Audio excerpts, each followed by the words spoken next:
"Mom, you'll just be more comfortable back there. You know you don't really like all that fancy fuss anyway." My daughter, Maya, said it with a perfectly practiced glossy smile. The exact same smile she used when she was live streaming to her followers or trying to talk her way out of a parking ticket. We were standing right in the middle of Hartsfield-Jackson Atlanta International Airport. It was a Tuesday morning, and the terminal was a chaotic swarm of rushing travelers, rolling suitcases, and blaring overhead announcements. But in that specific fraction of a second, the entire world around me went completely, terrifyingly silent. I looked down at the thin piece of paper she had just casually slid into my hand.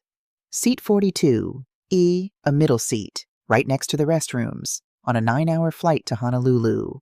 I slowly lifted my eyes to look at her. She was holding 2 other boarding passes in her manicured fingers. First-class boarding passes. "Excuse me?" I asked, my voice barely a whisper, yet it felt like it scraped against my throat. "Hello, everyone. My name is Samira. I am 50 years old, and for my entire adult life, I have lived by one single, unbreakable rule.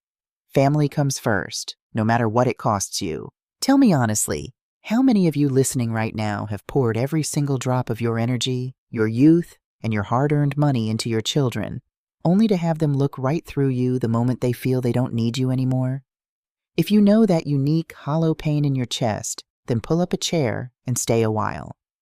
Because the story I'm about to share with you is going to sound painfully, fiercely familiar. To truly understand what happened at that airport, you have to understand exactly where I came from and why I loved my daughter the way I did. You see, I am not a wealthy woman. I didn't inherit a trust fund, and I certainly don't wear designer suits to work. For the past 22 years, I have been the head cafeteria manager at a massive public high school here in Fulton County. My alarms go off at 4:30 in the morning every single weekday. I spend 8 to 10 hours a day standing on unforgiving tile floors, wrestling with heavy industrial-sized cans of tomato sauce, managing a loud kitchen staff, and making sure hundreds of teenagers get a hot, decent meal. By the time I get home, my feet throb with a dull ache that never really goes away, my lower back screams, and my hands constantly smell faintly of bleach and chopped onions. It is honest, exhausting, back-breaking work. Every single dollar I have ever made was earned with sweat, and almost every single dollar I managed to save went straight to my daughter. I had my reasons for being so fiercely protective. When I was just 20 years old, my parents died in a terrible, sudden accident. It completely shattered my world. But the grief wasn't the only thing I had to survive. Before the dirt was even fully settled on their graves, my older brother kicked me out of the house we grew up in. He claimed he needed to sell it to cover his own debts, and just like that, I was entirely on my own. I had nothing but a cheap suitcase, a broken heart, and a terrifying realization that nobody in this world was coming to save me. That day, standing on the curb with nowhere to go, I made a solemn vow to myself. If I ever had a child of my own, she would never ever know what it feels like to be abandoned. She would never feel the cold, sharp sting of a closed door. So when Maya came along, she became my entire universe. I raised her as a single mother, and I worked double shifts just to make sure she had the brand-name sneakers the other kids had. I paid for the expensive braces, the summer cheerleading camps, and the out-of-state college tuition that took me 5 agonizing years to pay off after she graduated. I wanted her to have the soft, beautiful life that I was violently denied. Even after she grew up and married Jordan, I kept that safety net pulled tight beneath them. Jordan was a man whose smile was as flashy and hollow as his credit score. He worked in sales consulting, which seemed to mean he owned a lot of expensive suits, but rarely had a steady paycheck. Whenever they couldn't afford the down payment on their house in the suburbs, Mom handled it. When Jordan's business had a slow quarter and they needed help with my grandson Leo's private school tuition, Mom quietly wrote the check. I convinced myself I was just being a good, supportive mother, but looking back, I realized I wasn't helping them build a life. I was funding a grand illusion. Maya and Jordan lived entirely for the aesthetic. If a moment couldn't be captured on camera, filtered, and posted online to make other people jealous, it simply didn't happen. Jordan leased luxury cars he had no business driving, and Maya carried handbags that cost more than my monthly grocery budget. I never said a word, even though I was wearing the same worn-out winter coat for the 6th year in a row. 3 months ago, the illusion reached a breaking point. They came over to my house for our usual Sunday dinner. I had spent all afternoon on my feet, frying chicken, making collard greens, and baking my grandmother's famous peach cobbler. As we sat around my modest, scratched dining table, Jordan cleared his throat and adjusted his oversized, shiny watch.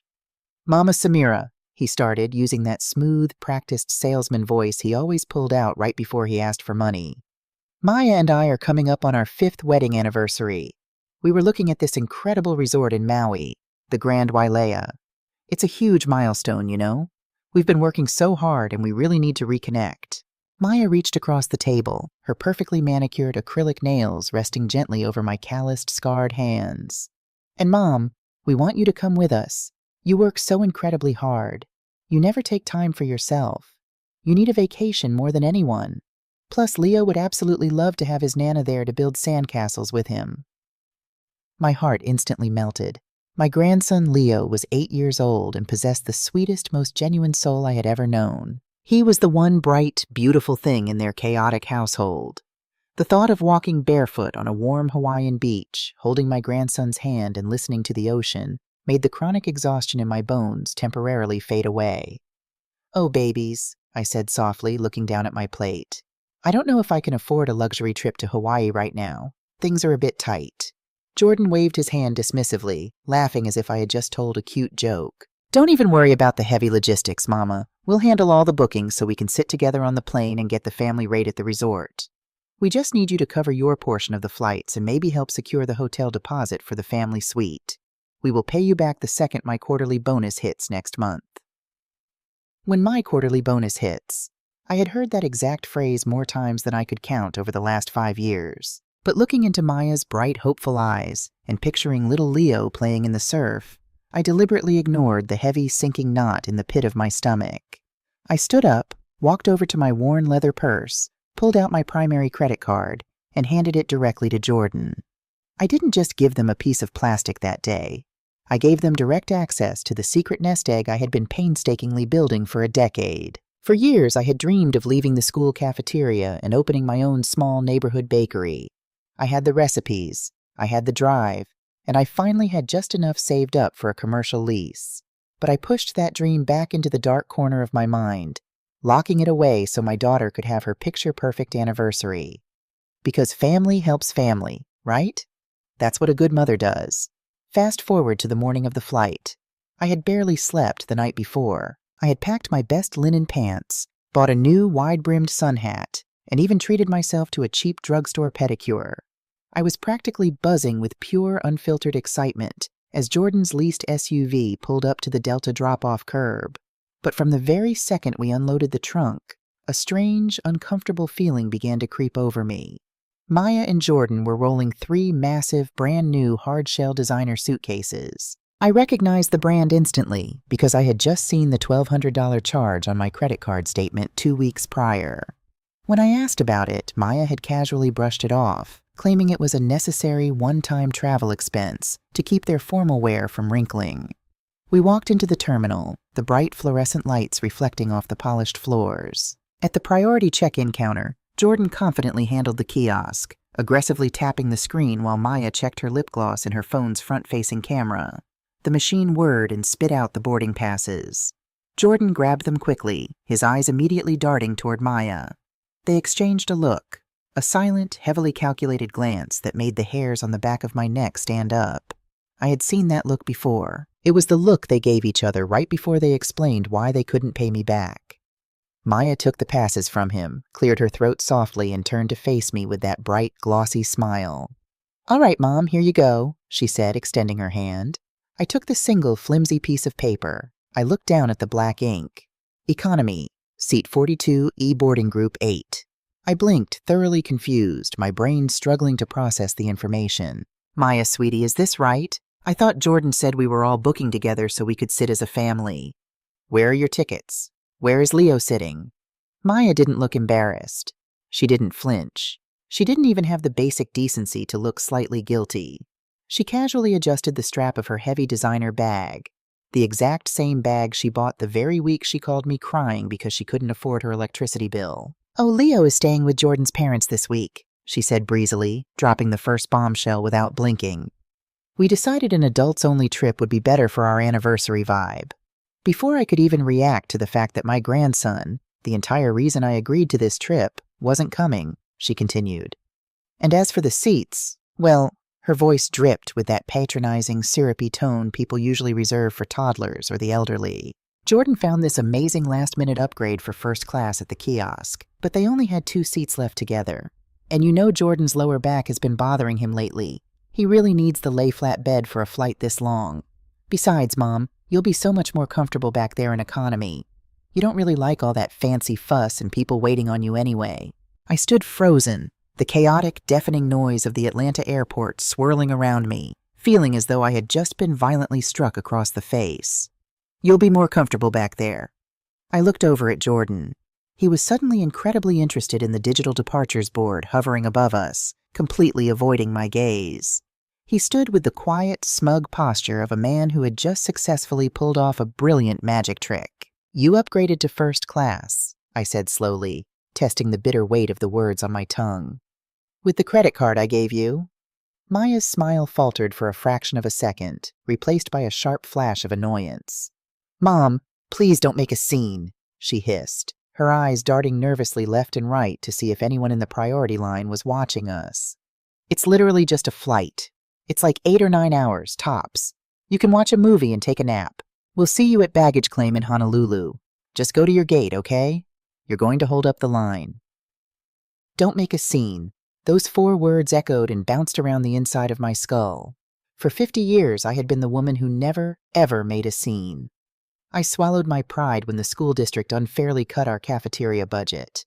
I smiled through the bone-deep exhaustion when I worked double shifts on holidays. I quietly, diligently paid the utility bills and the mortgages while my daughter played pretend rich on the internet. I had made myself small, quiet, and endlessly accommodating so that she could take up all the space in the world. I looked down at the boarding pass, trembling slightly in my hand. Seat 42E, a middle seat, wedged between strangers, right next to the smell of the airplane bathroom. Suddenly, a vivid, agonizing montage of the last 10 years flashed before my eyes. The thousands of dollars in loans that were never repaid. The countless hours I spent cooking for them while they complained about the presentation. The bakery dream I kept pushing further and further away, locking it in a mental box so Maya could maintain her picture-perfect hollow life. I wasn't just sitting in the middle seat on an airplane. I was sitting in the middle seat of my own life. They had placed me exactly where they firmly believed I belonged. In the back, out of sight, meant to be ignored, and useful only for the credit limit on my card. I looked at Maya, my beautiful, confident daughter, wrapped in expensive fabrics paid for by my early mornings and aching joints, looking at me like I was an embarrassing burden she had to briefly manage before her real vacation could begin. And in that exact moment, something fundamental broke inside me. It wasn't a loud, dramatic, shattering break. It was a very quiet, very clean snap, like a dry, dead twig being stepped on by a heavy boot. The maternal guilt, the lifelong obligation, the desperate, clawing need to be the good, sacrificing mother just evaporated into the cold airport air. I didn't yell. I didn't cry. I didn't throw the boarding pass in her face. I didn't make a scene. I simply looked at Maya, offered her a small, terrifyingly calm smile, and said, "You're absolutely right, Maya. It's just a flight." She let out a loud, audible sigh of relief, her posture instantly relaxing. "See? I knew you'd understand. You really are the best, Mom. Go grab yourself a coffee or something. We'll get you a really nice flower lei when we land, I promise." "Have a good flight," I told them, my voice completely steady. I turned around and started walking away from the check-in counter. But I didn't walk toward the TSA security checkpoint. I didn't follow the signs toward Concourse A, B, or C. I walked straight toward a quiet, empty coffee shop located near the terminal exit doors. I ordered a black coffee, sat down at a small table near the window, and watched the massive commercial planes taxiing slowly on the tarmac outside. The Georgia morning sun was just starting to peek through the massive glass windows, casting long, warm, golden shadows across the polished floor. I opened my purse and pulled out my iPad. Women my age are constantly underestimated when it comes to technology. Maya always assumed I barely knew how to send a text message with an emoji. She conveniently forgot that a woman who personally manages the daily digital inventory, payroll software, and complex vendor contracts for a massive public school cafeteria knows exactly how to navigate a secure digital system. I connected to the airport Wi-Fi and opened my banking application. There it was, sitting right at the top of my recent transactions. The pending charges. Delta Airlines, first class upgrade, $3,400. The Grand Wailea Resort, Ocean View Suite, deposit and prepayment, $4,200. Jordan was clever, I'll give him that much. He knew the first-class flight upgrade was strictly non-refundable through the airline's automated system at this late hour. He thought he had me perfectly trapped. He thought I would just obediently trudge to the back of the plane, eat my little complimentary bag of salty pretzels, and let them sip expensive champagne on my dime, simply because that's what mothers do. We endure. We suffer in silence. But Jordan, for all his flashy suits and smooth talking, didn't understand how my specific credit card worked. Because I had spent decades building a flawless credit history, my primary card was an elite tier account. And it came with a very specific, very powerful feature: a 24/7 dedicated fraud, dispute, and account management concierge service. I tapped the screen and dialed the 1-800 number on the back of my card. A polite professional representative named David answered after the first ring. "Good morning, Ms. Washington. Thank you for your loyalty. How can I assist you today?" "Hi, David," I said, my voice dropping an octave, sounding much more like the fierce cafeteria boss who negotiates with aggressive food suppliers than a weeping, disappointed mother. "I need to report a series of unauthorized upgrades and cancel multiple pending travel authorizations immediately." "Of course, ma'am. I can certainly help with that. Which specific charges are we looking at today?"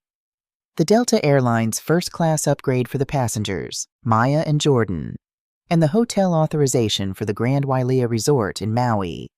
In fact, I need you to cancel the entire hotel reservation completely.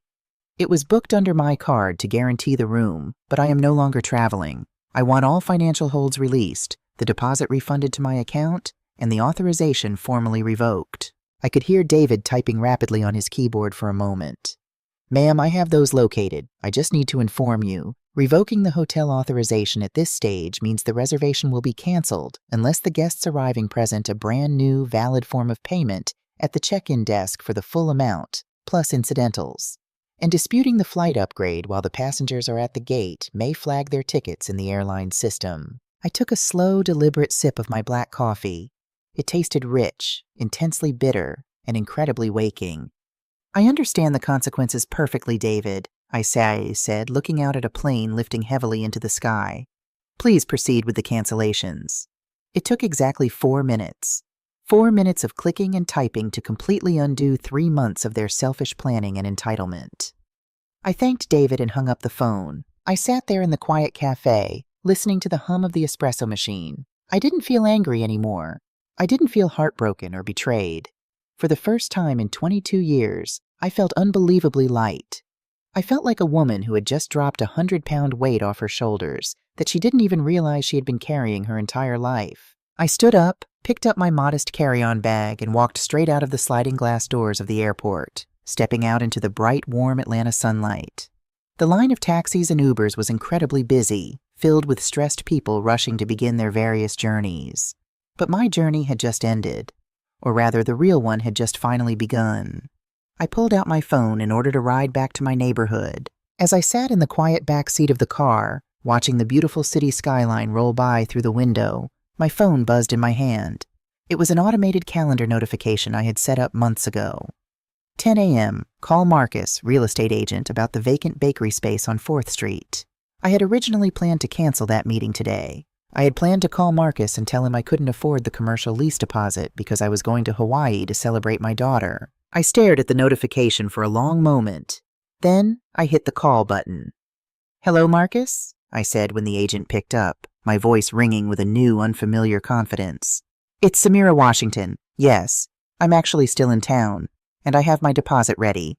I'd like to come down and sign the lease for the bakery today." I hung up the phone, looking out the window with a genuine smile on my face. Somewhere, 30,000 feet in the air, my daughter and her husband were settling into their wide leather seats, sipping their pre-departure champagne, completely and blissfully unaware that the financial safety net they had bounced on for their entire adult lives had just been permanently removed. They wanted a luxury, adults-only vacation. Well, they were about to get a very brutal masterclass in what it actually costs to be an adult. The ride back to my neighborhood from the airport was the quietest, most peaceful 30 minutes I had experienced in 2 decades. For years, my mind had been a constant, exhausting checklist of other people's emergencies. Did Jordan pay the electric bill on time this month? Does Maya have enough in her checking account for her car insurance? Does Leo need new cleats for soccer season? My brain was a crowded, noisy room where my own needs were never allowed a seat at the table. But sitting in the back of that car, watching the Atlanta skyline shimmer in the morning heat, that mental room was suddenly completely empty. It was just me. For the first time since my parents passed away when I was 20, I was the only person I was responsible for. By the time the driver dropped me off in front of the small, vacant brick building on 4th Street, my hands were actually shaking. Not from fear or anger, but from a terrifying electric kind of excitement. Marcus, the real estate agent, was already waiting by the front door, jingling a set of heavy brass keys. He was a kind, older gentleman who had been incredibly patient with me over the last 6 months as I repeatedly looked at this commercial space, negotiated the terms, and then heartbreakingly pulled away at the last second because Maya had suddenly needed a temporary loan. "Samira," Marcus called out, a broad, genuine smile spreading across his face. "I'll be honest, when you called me this morning, I was shocked. I thought you were halfway to the Pacific Ocean by now." "There was a change of plans, Marcus," I said, my voice steady, sounding stronger than it had in years. "A very necessary change of plans." He unlocked the heavy glass door and pushed it open. The space used to be an old diner in the late 90s, and it still smelled faintly of decades-old coffee and dusty wood. The floor tiles were scuffed, the walls needed a fresh coat of warm paint, and the display cases were completely empty. To anyone else, it looked like a massive, expensive renovation project. But to me, looking at the sunlight streaming through the large front windows, it looked like absolute heaven. It looked like the bakery I had been designing in my head during thousands of hours of standing over boiling pots in the high school cafeteria. "I have the lease agreement right here," Marcus said, pulling a thick folder from his briefcase and setting it on the dusty countertop. "I didn't change a single term. 5 years, fixed rate. You just need to sign, provide the cashier's check for the deposit and first month's rent, and the keys are yours, Samira. It's a big step." I reached into my purse. I didn't pull out the elite credit card that was currently funding my daughter's illusion of wealth. I pulled out a certified cashier's check drawn directly from my personal savings account, the money I had fiercely guarded and hidden from Jordan's constant probing questions about my finances. I picked up the black pen Marcus offered me. Just as the tip of the pen touched the thick paper of the contract, my cell phone, buried deep inside my leather purse, began to ring. It was a custom ringtone, a bright, cheerful pop song I had assigned to Maya years ago. Usually, the sound of that song sent a spike of pure anxiety straight through my chest, because a phone call from Maya during the workday never meant, "I love you, Mom." It almost always meant, "Mom, I have an emergency and I need money." I paused, the pen hovering a millimeter above the signature line. Marcus looked at me, his brow furrowing slightly. "Do you need to get that?" "We have time." I looked at my purse. I calculated the time zones in my head. With the time difference and the long flight, Maya and Jordan should have just landed at the Kahului Airport in Maui. They were probably standing at the polished mahogany check-in desk of the Grand Wailea Resort, breathing in the scent of fresh orchids and ocean salt, completely expecting the hotel staff to hand them the keys to a $4,000 oceanfront suite on my dime. The phone stopped ringing. Then, almost immediately, it started ringing again. I took a deep, slow breath, letting the dusty, quiet air of my future bakery fill my lungs. I looked at Marcus, offered him a small, polite smile, and pressed the pen firmly onto the paper. "No," I said smoothly, signing my name with a flourish I didn't know I possessed. "It's just spam. Let it ring." I signed all 4 pages. I handed Marcus the check. He handed me the heavy brass keys. The moment those cold, metallic keys dropped into the palm of my hand, tears finally pricked the corners of my eyes. But they were not tears of grief for the daughter I had left at the airport. They were tears of pure, unadulterated relief for the woman I had finally found. I spent the next 3 hours in that empty bakery. I swept the floors, measuring the spaces where the commercial ovens would go. visualizing the display cases filled with fresh peach cobblers, sweet potato pies, and warm, buttery croissants. I was completely lost in my own world, building a future that belonged entirely to me. It wasn't until I sat down on a milk crate near the back door to drink a bottle of water that I finally pulled my phone out of my purse. The screen was completely lit up with notifications. 14 missed calls, 6 from Maya, 8 from Jordan, and 3 new voicemails. I took a sip of water, tapped the screen, and put the phone to my ear, listening to the first voicemail. "Mom, it's me." Maya's voice came through the speaker. She didn't sound panicked yet, just deeply, supremely annoyed. The kind of annoyance she usually reserved for a waiter who got her complicated coffee order wrong. "Listen, we just got to the resort and the front desk clerk is being completely ridiculous. He's saying your card authorization was pulled this morning and the hold on the suite is gone. Did your bank flag the transaction as fraud because you didn't put a travel notice on it? You need to call the bank right now and clear it up. Call me back the second you get this. We're just sitting in the lobby and I am exhausted." The entitlement in her voice was so thick you could cut it with a knife. She didn't ask if I was okay. She didn't ask if I had made it back home safely from the airport. She just demanded that I fix the inconvenience interrupting her luxury vacation. I deleted the message and played the second one. This one was from Jordan. "Hey, Mama Samira," Jordan's voice echoed through the speaker. He was using that smooth, overly confident tone again, but this time I could hear a tight, nervous strain underneath it. "Yeah, so, a little hiccup here at check-in. The reservation was completely canceled in the system. The front desk manager is saying the primary cardholder actually called to revoke the authorization. Obviously, that's some kind of crazy clerical error on Delta's or the hotel's end. But listen, they won't give us the keys to the suite without a new card on file for the deposit and the full stay, plus incidentals. It's about $4,200. Just call me back so I can conference you in with the manager and we can run your card manually. Talk to you in a few."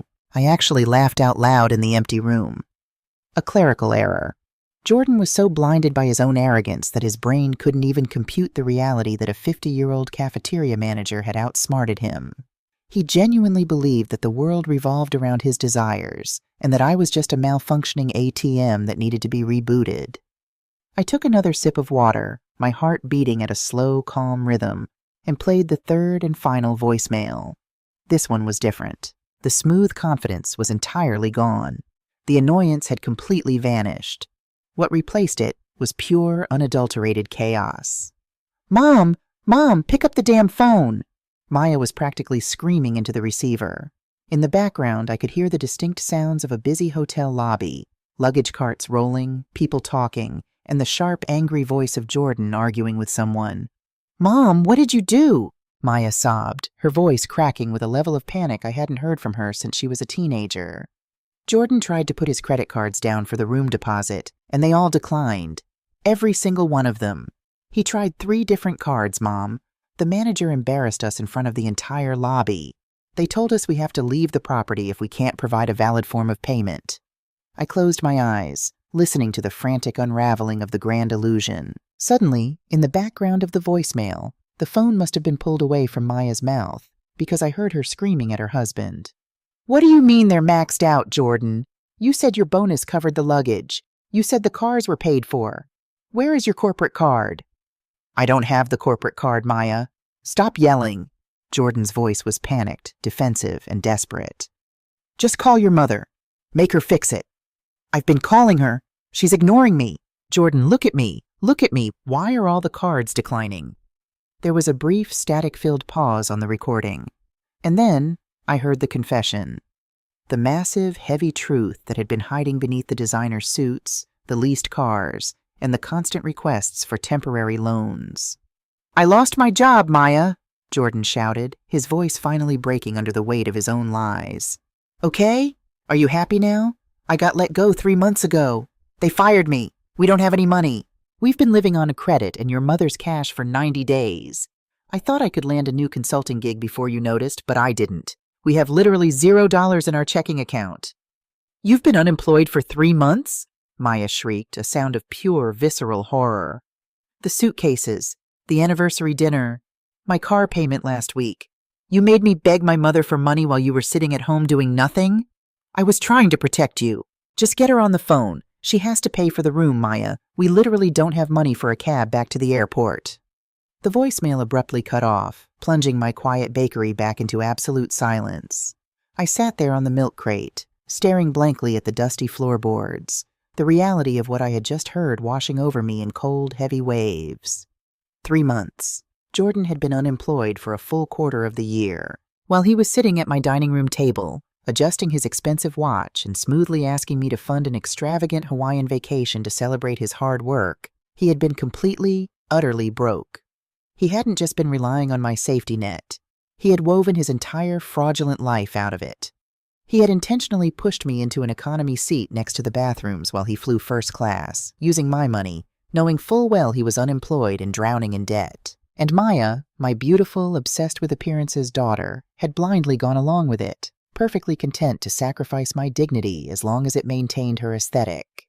For a fleeting, terrifying second, the old me, the good mother, flared up in my chest. A dark wave of guilt threatened to choke me.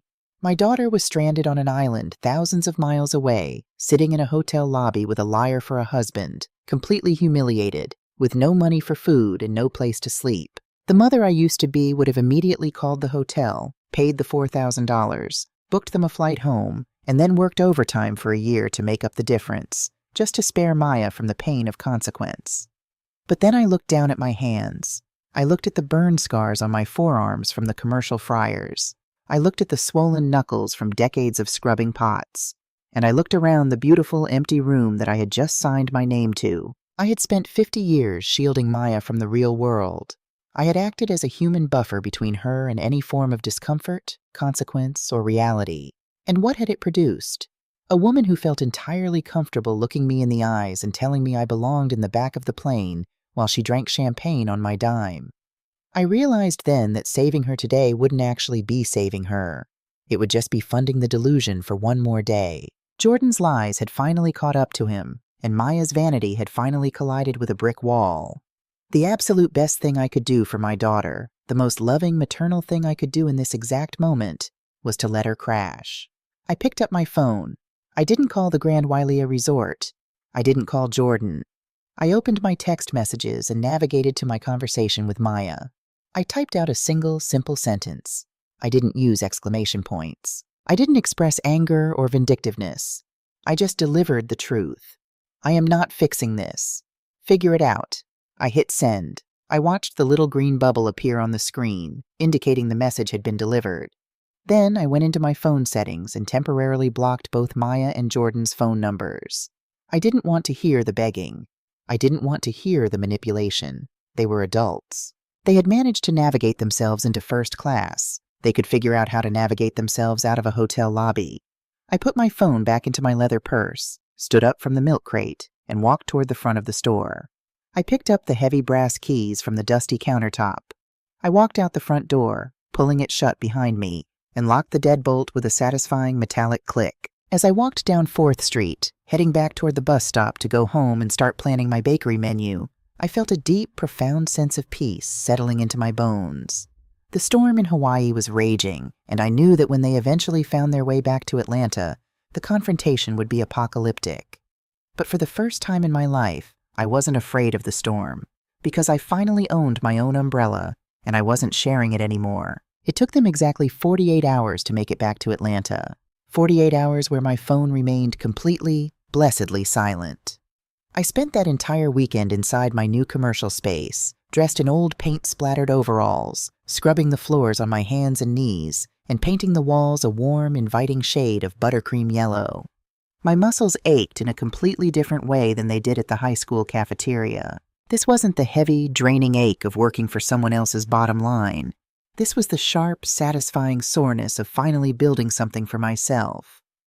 By Sunday evening, I was sitting at my own small kitchen table back at my house. I had just brewed a cup of chamomile tea and was massaging my swollen knuckles with some lavender lotion, listening to the quiet hum of the refrigerator. Then I heard the heavy, aggressive thud of a car door slamming in my driveway. It was followed by another slam, and then the sound of heavy, fast footsteps marching up my front porch. I didn't even have time to stand up before my front door violently swung open. Maya still had a key, of course. For years, she had treated my house like a free 24-hour convenience store, breezing in whenever she needed to raid my pantry or drop off her laundry when her high-end washer was supposedly acting up. But she didn't breeze in tonight. She stormed in. I looked up from my teacup, and for a split second, I almost didn't recognize my own daughter. The perfectly polished, glossy Instagram aesthetic was completely gone. Maya's expensive, professionally styled hair was frizzy and shoved into a messy bun. She was wearing a wrinkled, oversized gray sweatshirt and a pair of stained sweatpants. Her designer makeup was entirely washed off, revealing deep, dark, exhausted circles under her eyes. She looked completely drained, utterly defeated, and absolutely furious. Jordan walked in a few steps behind her, gently pulling the front door shut. If Maya looked bad, Jordan looked worse.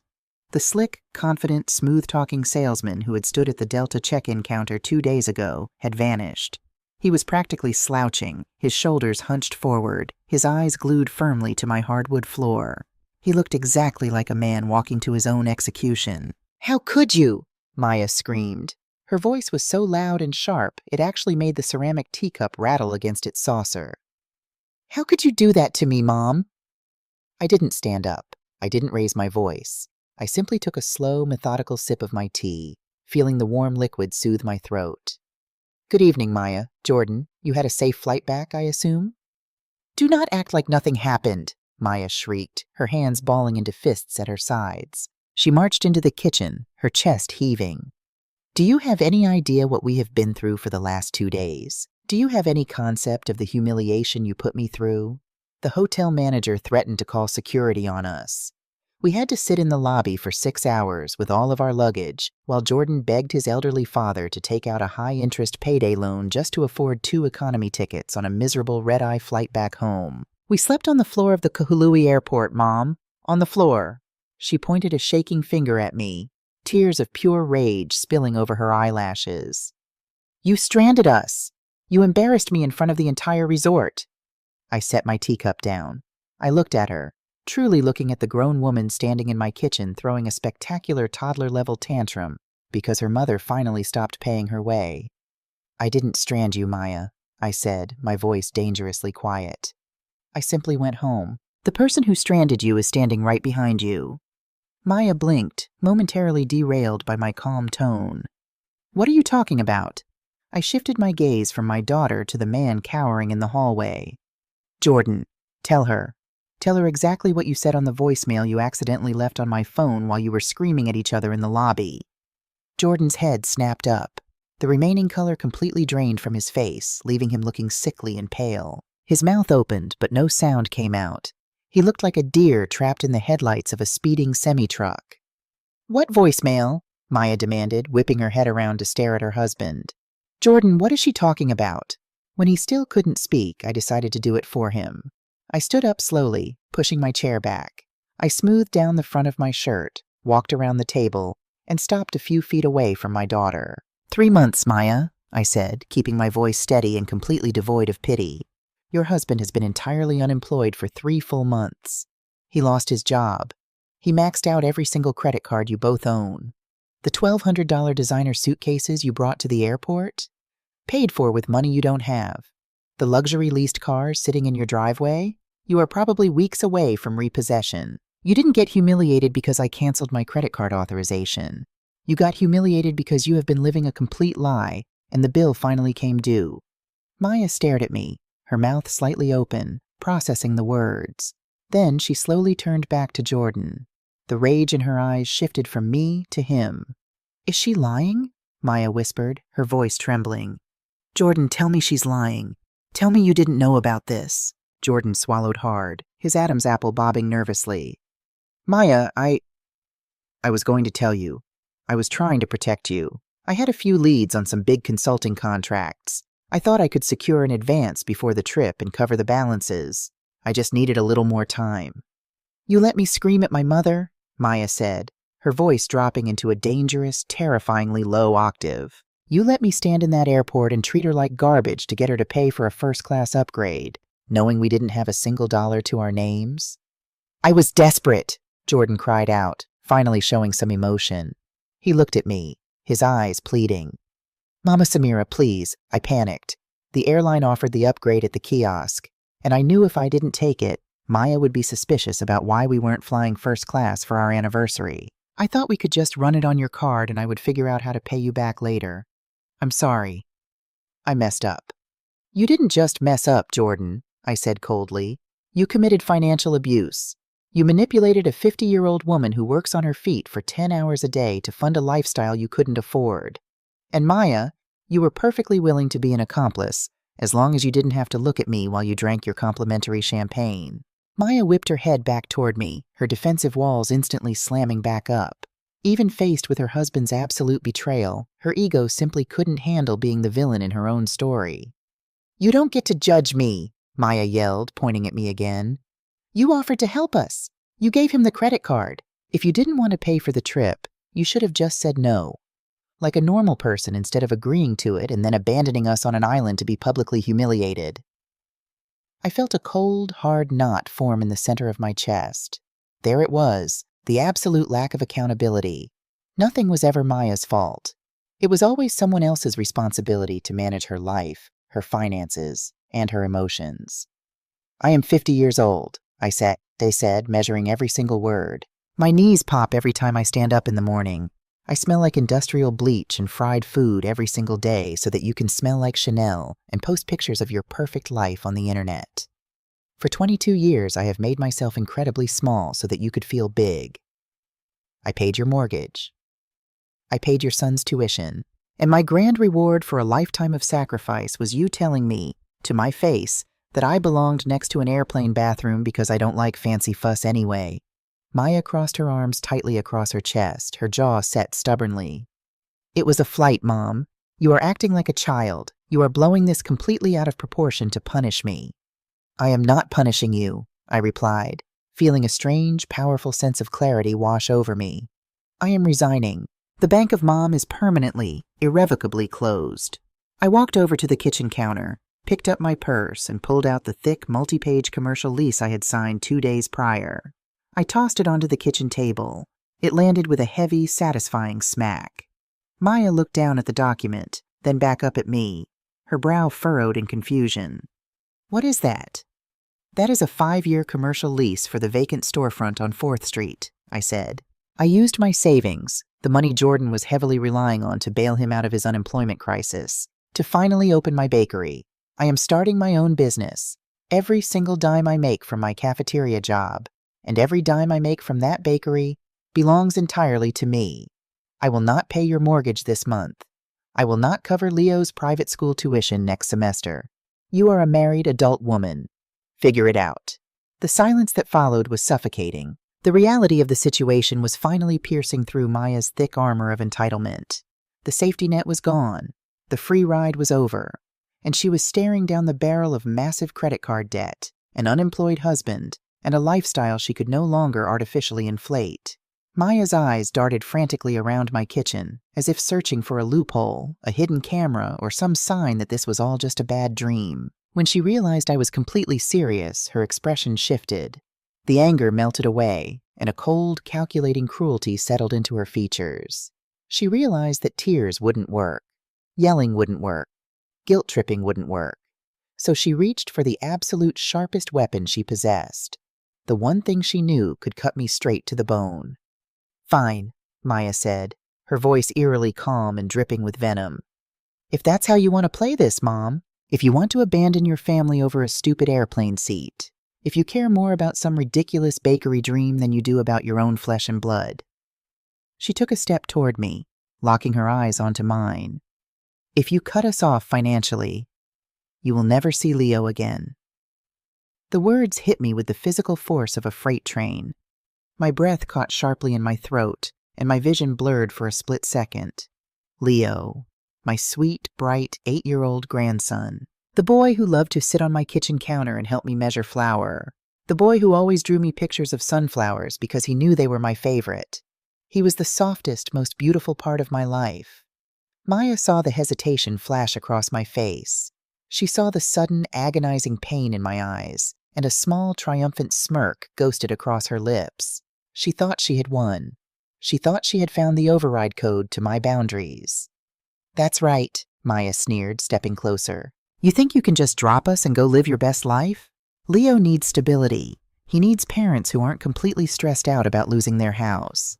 If you don't help us fix this mess, I will tell him his Nana doesn't love him anymore. I will block your number on his iPad. I will make sure you never attend another soccer game, school play, or birthday party as long as you live. Is your little bakery worth losing your only grandchild, Mom? Jordan stepped forward, looking horrified by his wife's words. Maya, stop. You can't use Leo like that. That's too far. Shut up, Jordan, she snapped viciously. She did this to us. She owes us. I stood absolutely still. My heart was breaking into 1,000 tiny, jagged pieces. The pain in my chest was so intense it radiated down my arms. The mother I was 3 days ago would have instantly surrendered. She would have written a blank check, canceled the bakery lease, and begged for forgiveness just to keep her grandson in her life. But the woman who had walked out of that airport wasn't there anymore. I looked at my daughter. I looked at the utter moral bankruptcy in her eyes. And I realized something profound and devastating. If I gave in to this extortion, I wouldn't be saving my relationship with Leo. I would be teaching him that women exist only to be used, threatened, and financially drained. I would be funding the very environment that was actively turning his mother into a monster. I took a deep breath, forcing my voice to remain completely steady, even though my soul was shaking. If you choose to weaponize an 8-year-old boy because you are angry that you cannot fund your luxury lifestyle, I said, looking directly into Maya's eyes, then that is a sin you will have to carry on your own conscience, Maya, not mine. Maya's smirk instantly vanished. I'm serious, Mom, I'll do it. I know you will, I replied softly, because you love your image more than you love anyone else in this room. But I will not be extorted. I will not be threatened in my own home. And I will not buy my grandson's love by paying your bills. I walked over to the front door, grabbed the brass handle, and pulled it wide open, letting the cool evening air sweep into the stifling hallway. Get out of my house. Maya stared at me, genuinely shocked that her ultimate trump card had failed. She opened her mouth to argue, but no words came out. She looked at the open door, then at me, realizing for the very first time in her 30 years of life that my word was finally final. She turned on her heel, her face a mask of pure, humiliated rage. She stomped out the front door, marching down the driveway without a single backward glance. Jordan lingered for a moment. He looked at me, the heavy weight of his failures pulling his shoulders down. Mama Samira, I really am sorry. Go home, Jordan, I said quietly. You have a lot of resumes to send out. He nodded slowly, stepping out onto the porch. I gently closed the heavy wooden door behind him, turning the deadbolt until it clicked firmly into place. I stood in the entryway for a long time, listening to the roar of their car engine as they aggressively backed out of the driveway and sped down the street. The house was completely silent again. I walked into the living room, sat down heavily on the sofa, and covered my face with my hands.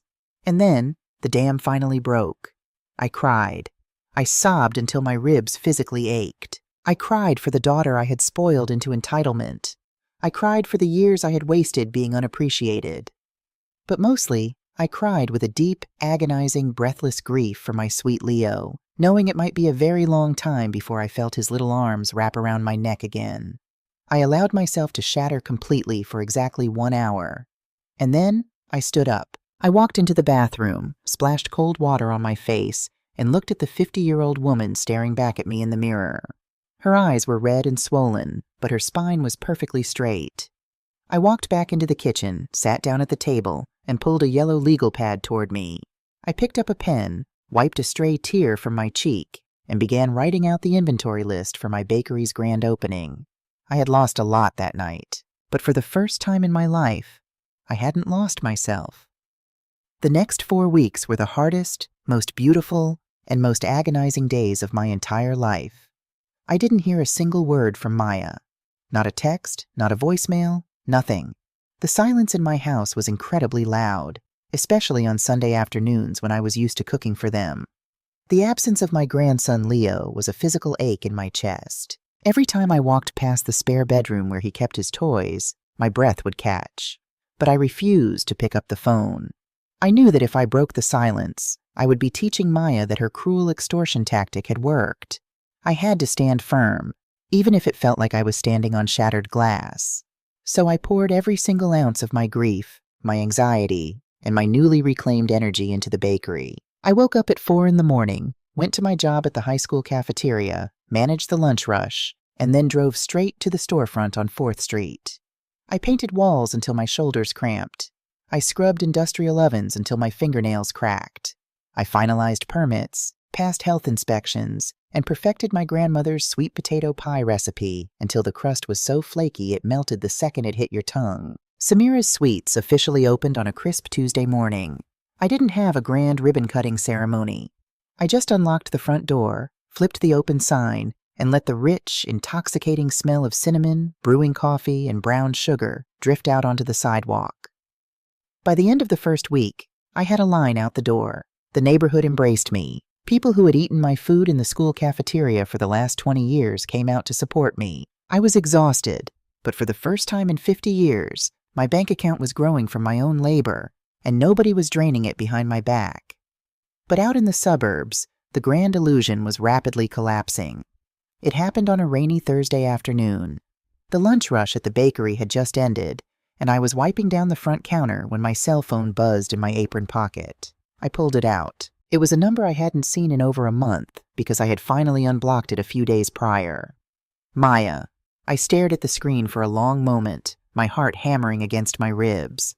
I wiped my hands on a towel, took a deep breath, and pressed accept. "Hello?"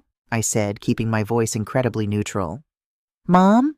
The voice on the other end of the line was barely a whisper. It was thick, raspy, and completely broken. It didn't sound like the arrogant, glossy woman who had screamed at me in my kitchen. It sounded like a terrified little girl. "I'm here, Maya," I answered quietly. "Mom, I need you to tell me this is a mistake," she sobbed, the panic fully bleeding through the phone. "Please tell me the realtor is crazy. Tell me there's just a clerical error at the county office." I closed my eyes. I knew exactly what she was talking about. I had been waiting for this phone call for exactly 7 years. "What did the realtor tell you, Maya?" "The cars got repossessed yesterday," she cried, the words tumbling out of her in a frantic rush. "The tow trucks came right up into the driveway while the neighbors were watching. Jordan's credit cards are all in collections. We can't even buy groceries.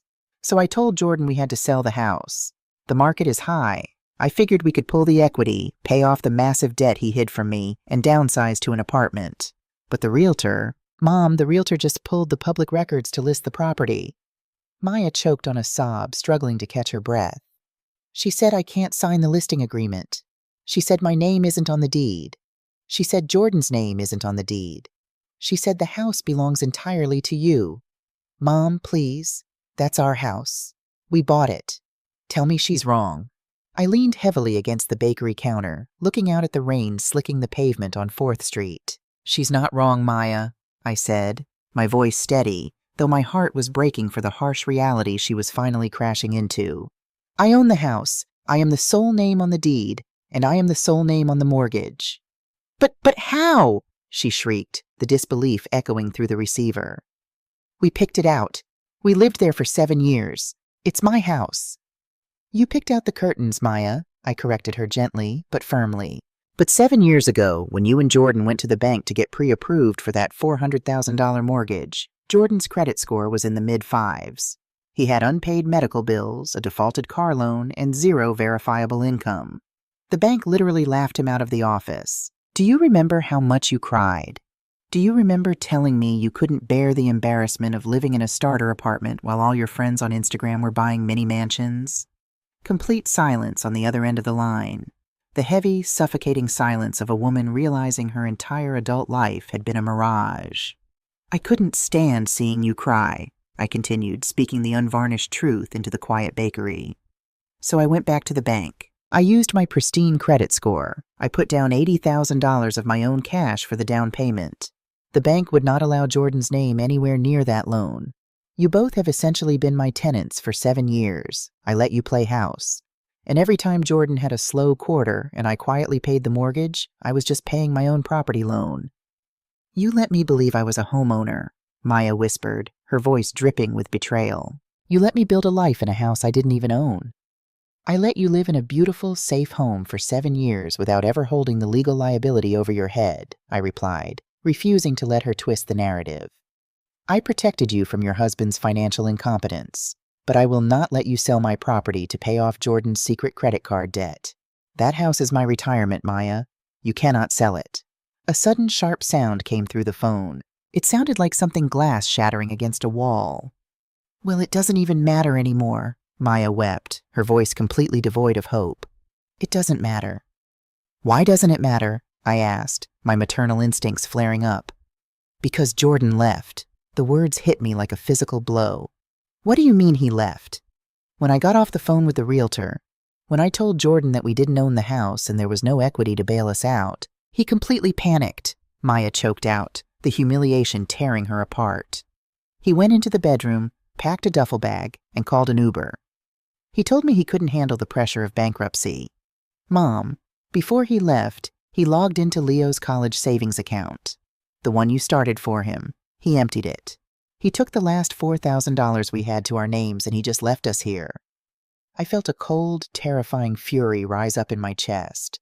Jordan hadn't just been a liar and a leech. When cornered, he was a coward who stole from his own 8-year-old son. Maya, listen to me, I said, my voice dropping into a fierce, protective command. Where is Leo right now? He's at school. I have to walk to go pick him up in an hour because I don't have a car. Go get my grandson, I told her. Do not say another word to Jordan if he calls. Just go get Leo. She hung up the phone. I stood in the empty bakery, the smell of sugar suddenly making me feel nauseous. The grand illusion was completely dead, and my daughter was standing in the rubble. I didn't hear from her for the rest of Thursday. Friday passed in a blur of serving customers and anxiously checking my phone. Saturday and Sunday were agonizingly quiet. I debated driving over to the house, but I knew I couldn't. I had drawn a boundary. Maya had to be the one to cross it. She had to walk through the fire herself if she was ever going to respect the heat. The climax of this entire painful journey arrived on a gloomy, overcast Monday morning. The bakery was quiet. The morning coffee rush had died down, and I was in the back kitchen kneading a massive mound of dough. The little brass bell above the front door jingled. I wiped the flour off my hands, pushed open the swinging kitchen door, and froze. Standing in the center of my beautiful buttercream yellow bakery was Maya. She was holding Leo by the hand. I had never seen my daughter look like this. The expensive designer clothes were gone, replaced by a simple faded t-shirt and a pair of plain jeans. Her hair was pulled back into a simple ponytail. She carried a single worn duffel bag over her shoulder. The arrogance, the entitlement, the desperate need to look superior to everyone around her, it was all completely stripped away. She looked exhausted, terrified, and painfully real. But my eyes instantly darted down to the little boy holding her hand. "Nana!" Leo cried out. He let go of his mother's hand, his little sneakers slapping against the scuffed floor, and ran full speed toward me. I dropped to my knees, not caring about the flour on my apron or the ache in my joints. I caught him in my arms, pulling his small, warm body tight against my chest. I buried my face in his neck, inhaling the smell of his little boy shampoo, and let the tears freely fall down my cheeks. "Oh, my sweet baby," I whispered, holding him so tight I was afraid I might break him. "Nana missed you so much. Nana loves you." "I missed you too, Nana," Leo mumbled into my shoulder. "Mommy said we're going to come see your new store. It smells really good in here." I kissed the top of his head, slowly standing back up, keeping one protective hand resting on his shoulder. I looked across the room at Maya. She wasn't glaring at me. She wasn't preparing a manipulative speech. She just stood there, staring at the floor, tears silently tracking down her face. "The bank officially froze all the checking accounts this morning," Maya said, her voice shaking. "Jordan's creditors put a lien on everything. The electricity at this house is getting shut off tomorrow. I have exactly $34 in my purse, Mom. That's it. That's my whole life." She finally lifted her head and looked me directly in the eyes. "You were right. About everything. I let him use you, and I used you too, because I was too terrified to admit I was a failure. I was so obsessed with making people on the internet jealous that I completely destroyed my own reality, and I treated the only person who actually loved me like absolute garbage." She took a shaky step forward. "I'm so sorry, Mom. I am so sorry about the airport. I'm sorry about the money. I'm sorry about everything. I know I have no right to ask you for anything, but Leo needs a place to sleep tonight.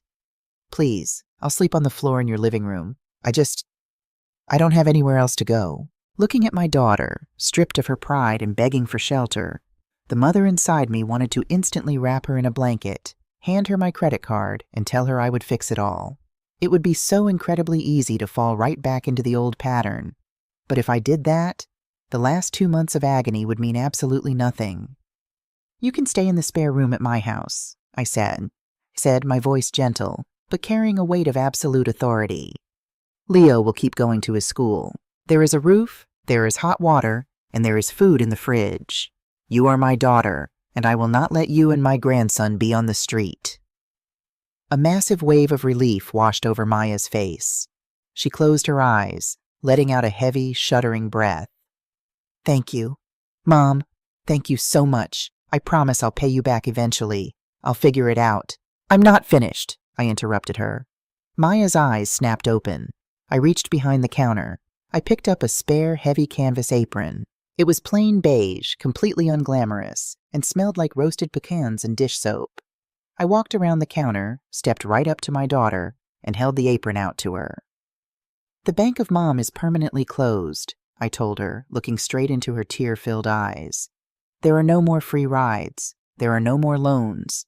If you want to live under my roof, eat my food, and use my electricity, you are going to work for it." Maya looked down at the rough canvas apron in my hands. "You are going to clock in here at Samira's Sweets at 6 o'clock every single morning," I said, my voice steady and unyielding. "You are going to sweep the floors. You are going to scrub the industrial baking pans until your hands cramp.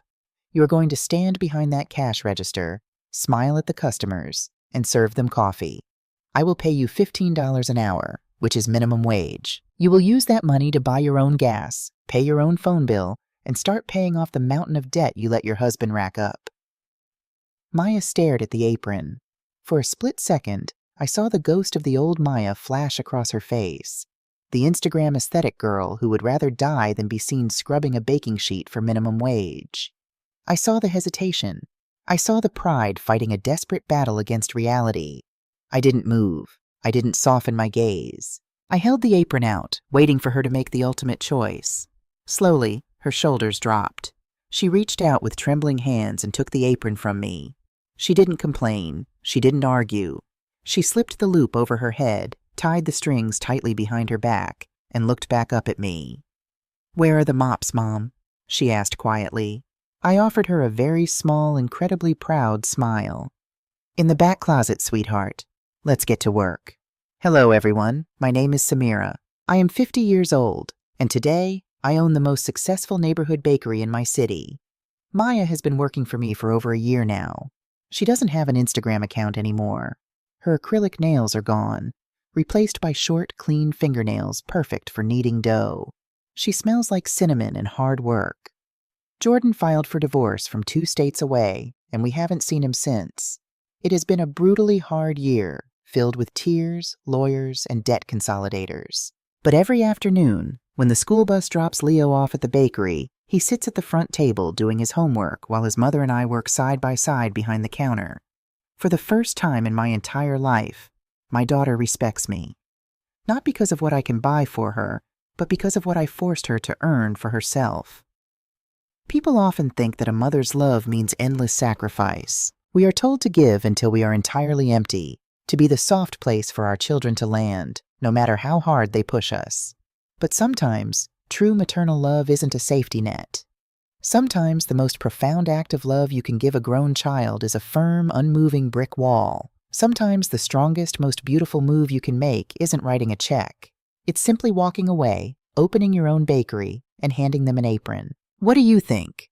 Was I right to cut the financial cord the way I did? Or would you have handled the situation at the airport differently? Let me know down in the comments below. And if this story resonated with you, if you know the exhaustion of being the family ATM, please hit that like button and subscribe for more stories. Until next time, take care of yourselves. And remember, it's never too late to stop sitting in the middle seat of your own life.